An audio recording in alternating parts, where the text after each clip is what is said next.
सप्तऋषियों की जिन प्रतिमाओं का उनके मंदिर बनाने का कार्यक्रम चल रहा है, उसमें महर्षि वाल्मीकि भी है और संत तुलसीदास जी भी है।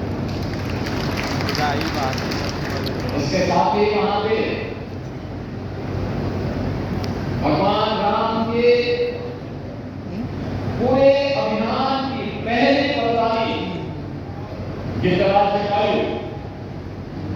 की प्रतिमा की स्थापित की।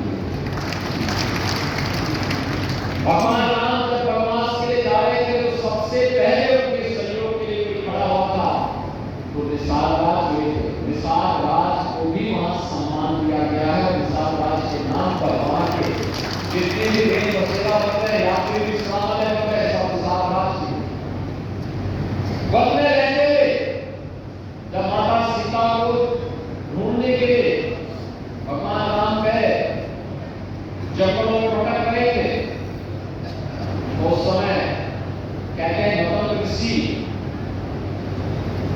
बहुत पहले से युगों से साधना कर रहे हैं। हर चीज की अपनी एक सीमा होती है।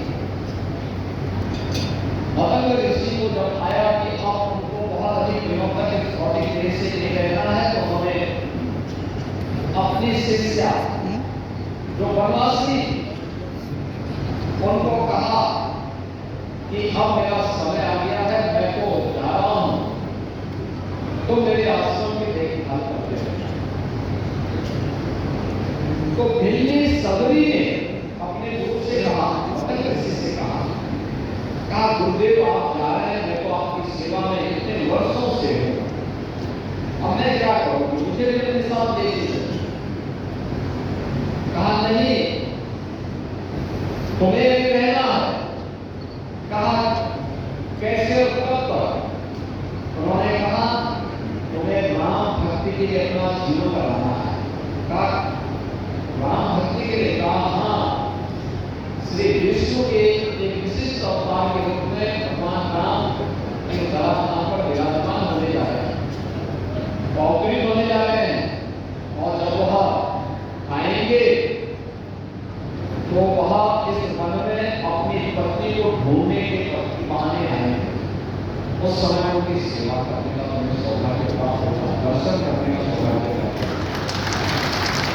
आप सोचो एक ऋषि का प्रेरणा जब पूछा सबरी ने अपने गुरु गौतम ऋषि से कि गुरुदेव मुझे बताइए कि राम कब तक आ जाएंगे, तो बैठे उन्होंने अपने आध्यात्मिक ऊर्जा से देखा। उन्होंने कहा देखो अभी तो महाराज दशरथ की शादी नहीं हुई है, थोड़ा शादी होने दीजिए, फिर शादी होने के बाद सबसे बड़ी रानी से राम पैदा हो। आप सोचो पैदा नहीं हुई लेकिन उनकी बहुत सी रानी पहले से भारत का ऋषि करता है और कह रहा है राम जरूर आएंगे, तुम्हारी मुक्ति का माध्यम बनेंगे। हिंदी सबरी के नाम पर जो भी भोजनालय बन रहे हैं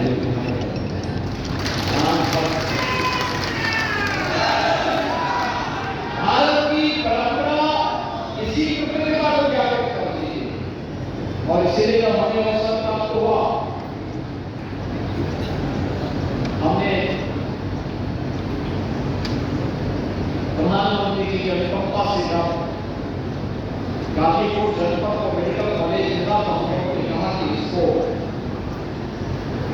महर्षि विश्वामित्र को समर्पित किया, क्योंकि पहले ऋषि महाराज काशी के पुत्र हैं, पहले ऋषि हैं जिन्होंने आतंकवाद को पहचाना और आतंकवाद का जवाब कैसे दिया जाना चाहिए भगवान राम के संकल्प को संविधान शरीर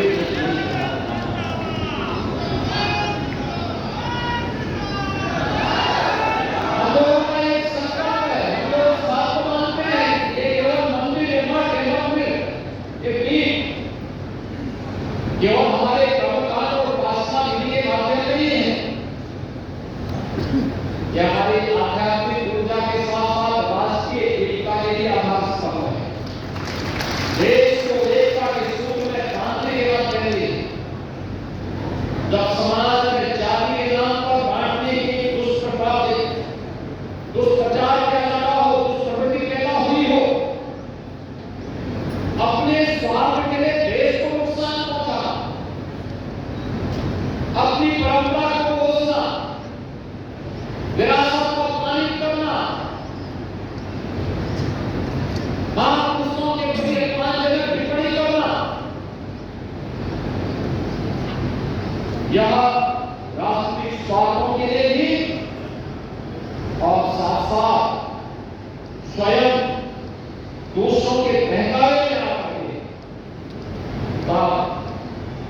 ये होता है तो हमारे मठ मंदिरों के ऊपर आ जाता है कि वो फिर से राष्ट्रीय चेतना को जागरूक करने की घटना